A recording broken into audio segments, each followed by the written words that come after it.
there is that verse that says choose life or choose death. And for me, them empowering me to make a choice was something that I had never felt. I'd never been able to make a decision for myself.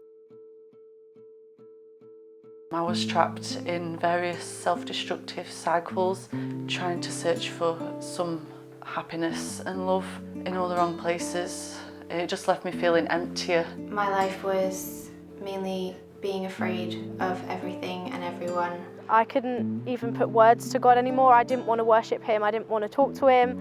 I would be demanding from people until they had nothing left to give me. It felt like I just kept trying to stand up and I just kept falling back down. I knew at that point it had to be my choice to live. Because I had known God all my life, I had these beliefs, of course, that we taught in Sunday school, that God is a protector, he's a provider, he's a shepherd. But when I was then 12 years old and I was groomed into a sexual relationship with a local drug dealer, all of those truths seemed to be lies. I was so desperate to know this loving God that I had experienced as a child, but on the other, how could I trust a God that didn't seem to come through when I needed him the most?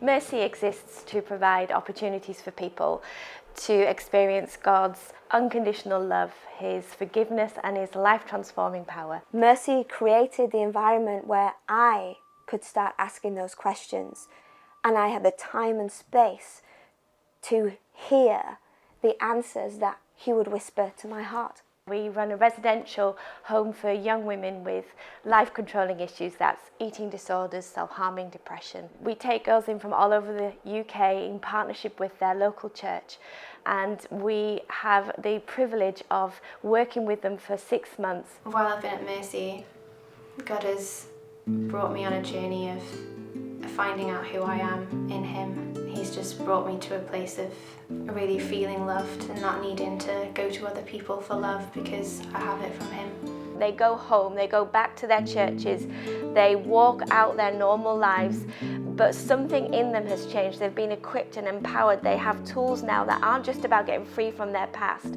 It's about being able to build a future. So yeah, before Mercy, I didn't have any dreams. I didn't have any idea what I wanted to do with my life. Now I look back and I'm beginning to formulate dreams of maybe I could sing, maybe I could encourage someone, maybe, and they're small dreams, but actually they're dreams that I didn't have before. I'd love to tell you about one of our graduates. She used to spend every day thinking about different ways to die. And after graduating this program, after meeting Jesus, after understanding that he is the giver of life and accepting that for herself, she became a midwife. And she wrote to us a while ago saying what a transformation it's been to spend each day thinking about ways to die and now spending each day bringing new life into the world. The Bible has been a massive part of my journey here.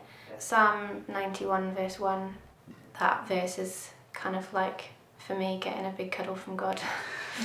I have the booklet, the one about finding hope, on my bedside table, and I've started reading it every day because it just sort of puts some of the truths of God into one simple booklet. In one of my struggles of understanding and coming to terms with, look, am I broken or am I beloved? And I went out to one of the basketball courts and I just started whacking this basketball down and throwing it down and throwing it down. And I said, I'm done. And I turned around to walk away. And as I turned around, I heard in my spirit, I love you. And it's the last thing that I ever expected to hear, but God knows it's the thing that I needed to hear the most.